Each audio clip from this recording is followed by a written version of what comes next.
প্রিয় দর্শক আসসালামু আলাইকুম। আজকে আপনাদের প্রন ফ্রাই করে দেখাবো, যেটা আমরা রেস্টুরেন্টে চড়া দামে খেয়ে থাকি।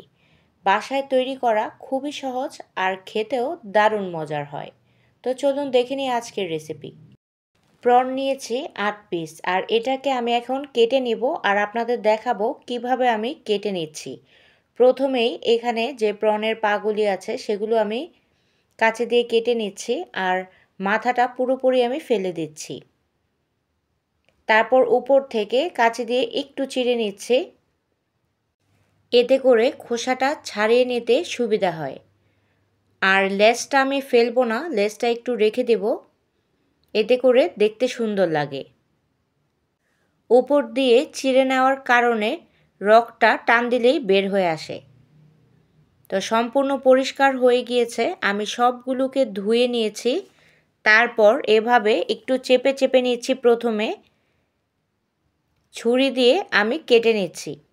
এটা কেটে নিলে খুব বেশি বাঁকা হয়ে যায় না, কারণ চিংড়ি মাছ ভাজার সময় কিন্তু একদম ছোট হয়ে যায়। এটা ছোট হবে কিন্তু খুব বেশি ছোট হবে না। আবার জোরে কাটতে যাবেন না, তাহলে মাঝখানে 2 ভাগ হয়ে যাবে। এটা খুবই নরম মাছ, তাই সাবধানে কেটে নিতে হবে। আমি আবারও ধুয়ে নিয়েছি, 2 বার আমি ধুয়েছি। এখন এর মধ্যে দিয়ে দিব মশলা। প্রথমেই দিয়ে দিলাম মরিচের গুঁড়া 1/2 চা চামচ পরিমাণ, কর্নফ্লাওয়ার 1 চা চামচ পরিমাণ, গোলমরিচের গুঁড়া 1/2 চা চামচ পরিমাণ, লবণ স্বাদ মতো, গরম মশলার গুঁড়া 1/2 চা চামচ পরিমাণ। ডিমের সাদা অংশ না, শুধু কুসুমটা নিয়েছি একটি ডিমের। সাদা অংশটা নিলে পাতলা হয়ে যাবে মাখানোর সময়, আর ভালো মতো মশলার সাথে ম্যারিনেট হবে না। মাখানোর সময় আপনি বুঝতে পারবেন আঠালো একটি ভাব চলে আসবে।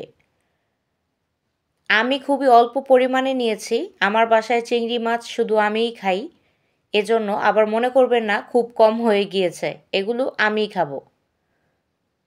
তো যাই হোক, ব্রেড ক্রাম্বস নিয়েছি, তারপর গড়িয়ে নিচ্ছি। ব্রেড ক্রাম্বস বাসায় না থাকলে আপনারা টোস্ট বিস্কিট গুঁড়া করেও ভাজতে পারেন, সেটাও দারুণ ফ্লেভার হয়। যতটুকু চেপে চেপে করা যায় আমি করে নিচ্ছি, আর খুবই আলতো হাতে করতে হবে। আমি একটু সময় ধরে করছি, ভালো মতো যেন এটা সেট হয়ে যায়। দেখতেই পাচ্ছেন কিভাবে করছি। এটা একবার বাসায় তৈরি করে দেখবেন, এতটা টেস্টি হয় যেটা বলার মতো না। হয়ে গেছে, সবগুলো আমি এভাবেই করে নিয়েছি। এখন গরম তেলে জাস্ট ভেজে নেওয়ার পালা। আমি সামান্য পরিমাণ তেল দিয়েছি, খুব বেশি ডুবো তেলে ভাজতে হবে এমন কোনো কথা নেই। তেলটা গরম হয়ে গেলে জাস্ট চিংড়ি মাছগুলোকে দিয়ে ভেজে নিলেই হয়ে যাবে। কেমন করে ভাজবেন বা কী কালার করবেন সেটা আপনাদের পছন্দের উপর নির্ভর করে। পছন্দ মতো কালার হলেই আমি উঠিয়ে এটা পরিবেশন করব। ব্যাস তৈরি হয়ে গেল রেস্টুরেন্ট স্টাইলে প্রন ফ্রাই। এতটা মুচমুচে হয়েছে, আর টেস্টের কথা কি বলবো, অসাধারণ। আমার মতো একবার বাসায় এভাবে ট্রাই করে দেখবেন।